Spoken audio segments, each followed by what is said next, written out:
Welcome back to the Deep Dive, your shortcut to being well-informed.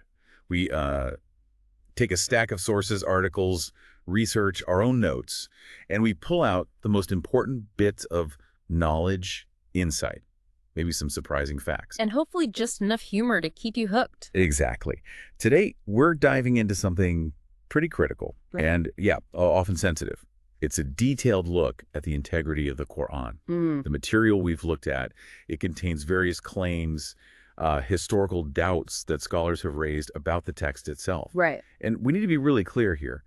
Our job is just to report impartially on what these arguments and findings are, within the research we reviewed. Yeah, absolutely. We're not endorsing any specific view. No, not at all. It's about helping you understand the different scholarly perspectives, the claims being made in these, complex discussions. And what's really fascinating, I think, is how these academic and critical sources dig so deep into the language, the structure, the history of the Qur'an. They bring up questions that, frankly, challenge some common understandings. They really make you look closely at how such a foundational religious text gets transmitted and compiled over time. Okay, so let's get straight into it. Let's unpack this.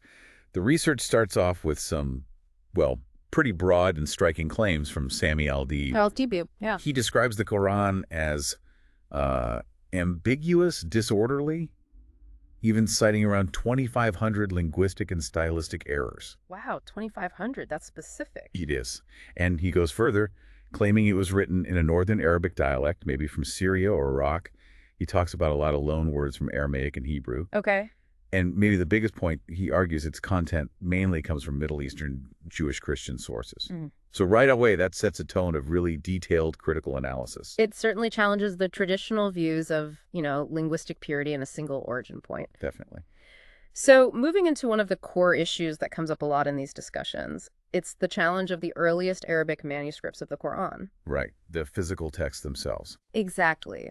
A key problem pointed out is that these oldest texts often lack dots and diacritical marks. What does that mean, practically? Well, think about reading English if, say, B and P and T all look the same, or if you didn't have vowels marked. In early Arabic script, many letters look identical without these dots. Ah, okay. So this absence leads to real uncertainty about the original meaning of words, even whole sentences. The analysis we looked at suggests that 23 out of the 28 Arabic letters could have an uncertain reading because these marks are missing. 23 out of 28, that's most of the alphabet. It's a significant portion, and it raises a big question about textual reliability. How sure can we be about the original phrasing, and what does that mean for later interpretations built upon it? That's a huge point about the manuscripts. It really shows the level of uncertainty when you're dealing with ancient texts that didn't have, modern standardization. But the challenges mentioned in the research, they don't stop at just the language or the script. They move on to something even bigger, something that hits right at the heart of the text's completeness. You mean the missing verses? Exactly. The possibility of missing verses, even whole chapters, missing surahs. Let's look at what some Sunnite scholars have apparently claimed might be absent from the current text. Okay. So, for example, take Surah 33, Al-Ahzab, the coalition. Some Sunnite scholars reportedly suggested it was originally way, way longer. How much longer? Maybe 200 verses? Some sources even say longer than Surah 2, Al-Baqarah, the cow, which has 286 verses. Wow. And how many does it have now? Only 73 remain in the standard text. So if these claims are accurate, that means something like 230 verses have just vanished. 213, that's a massive chunk. It is. And then there's Surah 9, Al-Tawbah, the repentance. It's said supposedly to have been about the same length as Surah 2, Al-Baqarah, so 286 verses. Okay. But the current version only has 129. So, again, more than half potentially missing there, too. Yeah, and some analyses mentioned in the material go even further, suggesting maybe only a quarter of Surah 9 remains. That implies potentially 387 verses gone. Goodness. 387. The sources also mention a claim about a whole other surah, similar in length to Surah 9, that was supposedly revealed and then just completely removed. Removed entirely. That's the claim. And two specific surahs, Al-Haft and Al-Qal, are named as ones you just won't find in the current Qur'an at all. And these kinds of claims get amplified by people like the Egyptian Sheikh Mustafa Rashid. Okay, what does he add? Well, in an article discussed in our sources, he talks about these missing verses and concludes that the current Qur'an, the Mushaf of Al-Osman. The standard version compiled by the Caliph Othman, right? Right. To sort of unify things. Exactly. He says Othman compiled it, but then claims Othman burned other versions, like those from really prominent early figures, Ibn Masud, Ibn Abbas, Aisha. Burned them? According to Rashid's claim, it was to enforce his version. And Rashid says this act was so extreme, it led to Othman being condemned as a disbeliever, assassinated, and apparently even buried in a Jewish cemetery. That's a very strong accusation. It is.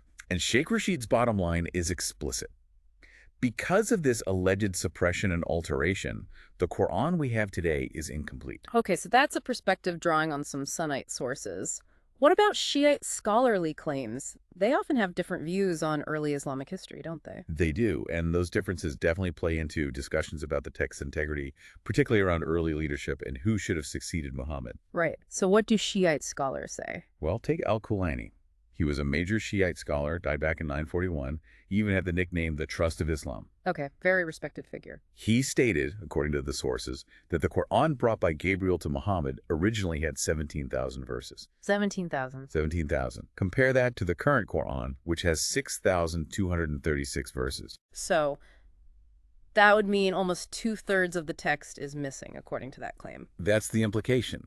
And there's this compelling quote attributed to him about the Qur'an of Fatima. Fatima, Muhammad's daughter. Yes. He's quoted saying, "It is a Qur'an that contains 3 times your Qur'an. By God, there is no letter of your Qur'an in the current version." Wow. No letter. That implies a completely different text, not just additions or omissions. It's a very strong claim, suggesting a fundamental difference, a separate, much larger original revelation. Okay. Are there other Shiite perspectives? Yeah, moving forward in time, there's Al-Faid al-Kashani, who died in 1680.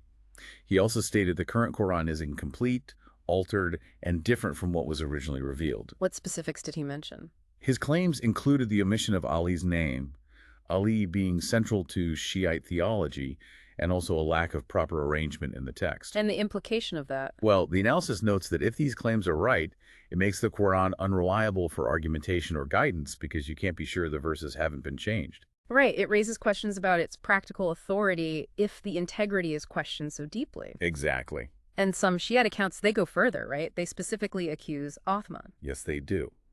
Certain Shiite accounts accuse Othman of deliberately changing or deleting parts of the Qur'an that mentioned Ali. To what end? The claim is that significant portions, even entire chapters, like one called Al-Wilaya, the guardianship, and another, Al-Nurayn, the 2 lights, plus lots of verses, were cut out of Othman's standardized version. And the reason? Purportedly, to stop Ali from becoming the caliph after Muhammad. It suggests, really strong political motives behind these alleged textual changes. So that narrative paints a very different picture of how the Qur'an was compiled, linking it directly to the succession disputes. A very different picture, yeah. So, okay, if those are the claims about missing content and the early compilation process, what does the research say this means for the internal structure and the language of the Qur'an we have today? Well, one major point that's raised is about context and order, or rather, the lack of it. How so? The scholarship explains that most of the surahs, except for the first one, seem to have been arranged mostly just from longest to shortest. Longest to shortest. Not by theme or when they were supposedly revealed? Apparently not. No regard for the chronological order of revelation. And the result, it's claimed, is that the Qur'an presents this kind of confused mixture that does not take contexts into account. So it's hard to follow a storyline or a developing argument? That's the critique. It makes tracing themes or understanding the original situation difficult. And related to that? There's the work of Muhammad Ali Amir Moedsi, who argues the Qur'an is essentially a text without context. What does he mean by that? He suggests it's written for an audience that's already assumed to know the Torah and the Gospels. Ah, so it's not starting from scratch, revelation-wise. It assumes prior knowledge. That's the implication. It suggests a different kind of foundational understanding than maybe is widely assumed today, not a text for a totally blank slate audience. Interesting. And what about the language itself, beyond the early script issues?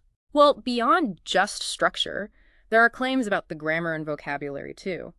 The findings highlight arguments that many parts have grammar and vocabulary that are, quote, simply defective. Defective. That's strong language. It is. And to kind of underline this, one source cites Murad, described as an atheistic Arab scholar. Okay. Murad apparently identified around 900 words in the Qur'an as being non-Arabic. 900, so loanwords again. Loanwords, yeah. And this isn't just like a linguistic footnote. It directly challenges the belief many hold that the Qur'an is in pure, unadulterated Arabic. It points towards historical and cultural mixing in its formation. And does he say anything else about these words? He asserts that an Arabic speaker today couldn't understand these specific words without religious guidance or commentary. So they're not just foreign, they're obscure even within the context. That's the claim, which complicates the idea of direct comprehension, the notion of a universally accessible text. Right. And these linguistic and structural observations, they lead the critique towards a pretty provocative analogy. Which is? The Qur'an is naked like the emperor in Andersen's story. The emperor's new clothes. Exactly. The critique goes on to assert that people who claim they've read it and fully understood it are fooling themselves and the others. So basically saying it's unintelligible on its own. That's the strong implication. Because the text supposedly doesn't have a coherent meaning, the argument follows that anyone can essentially make it say anything he wishes. That puts a huge emphasis on the interpreter then, not the text itself. Precisely. It suggests the act of interpretation and who gets to interpret becomes crucial in shaping religious understanding. It shifts focus from inherent meaning to constructed meaning. Which could explain how different schools of thought arise if the base text is seen as that flexible. It could. It has pretty profound implications for how religious communities develop doctrine, especially when the foundational text itself is viewed by critics in this way. That is a really profound implication, especially for a text held as, well, the literal word of God by so many. It's fascinating how the scholarship sets these critical views against the way most believers see it. Right. Most believers, starting from that core belief, the Qur'an is God's perfect, unaltered word, sometimes even seen as uncreated, eternal. They often look for deeply hidden mystical values, even in parts that critics might describe as typos, mistakes, and plain gibberish. It highlights that tension, doesn't it, between interpretations driven by faith in divine origin and the kind of historical or linguistic scrutiny we've been discussing. It really does. It's like trying to find deep meaning in every brush stroke of an old painting, even if art historians point out fading or later touch-ups. And that's a good analogy. But the research does note an interesting historical counterpoint, someone from within the Islamic scholarly tradition itself. Oh, who's that? Ibn Khaldun, famous scholar, 14th, 15th century. He apparently offered a more cautious view. Cautious how? He noted that the early scribes, the people around Muhammad and those who copied them, later wrote the Qur'an in their own script, which he observed, quote, was not of a firmly established good quality. So even a major historical Islamic scholar acknowledged potential issues with the early writing. It seems so. It provides this perspective from within the tradition, acknowledging maybe flaws in the transmission or the early written form, even if he wasn't necessarily questioning its divine origin. That's quite humbling, actually. It shows how much detective work goes into trying to understand these ancient texts, especially when foundational things like grammatical consistency or even the script itself are being questioned by various scholars. Definitely. So just to kind of wrap up the main points we've covered from these sources. Yeah, let's summarize. We've looked at various claims about missing verses and chapters coming from both Sunnite and Shiite scholarly discussions. Really significant discrepancies claimed between supposed original length and the current text. Right, big numbers. Huge numbers. We also dug into the linguistic and structural challenges, the lack of those dots and marks in early manuscripts, the claims of grammatical issues, all those non-Arabic loanwords. And then there were the accusations against figures like Khalik Othman, particularly from Shiite perspective, about his compilation methods and maybe altering the text, especially regarding references to Ali. Yeah. Taking a step back, the bigger picture here really highlights how complex and, frankly, contested the history and transmission of foundational religious texts can be. It's not always a straight line from revelation to the book people hold today. Not according to these critical analyses, no. It seems the journey is often far more intricate, far more debated than many might assume. And for you, listening in, this deep dive hopefully gives you a solid understanding of these critical claims about the Qur'an's textual history. Yeah, it's about seeing the different angles. Exactly. A multifaceted perspective on a really important, widely studied religious text. It's about getting that knowledge quickly but thoroughly, appreciating the different arguments and claims that are out there in the scholarship. Understanding the layers of inquiry. Precisely. So here's a final thought for you to maybe chew on after this. Okay. Considering all these different claims and the historical debates about textual integrity, not just for the Qur'an, but maybe more broadly, what does this imply about how we should approach and understand any ancient religious text? And what role does interpretation, what role does tradition play in keeping these texts relevant today? That's a big question. It is. Definitely something to mull over, maybe explore on your own.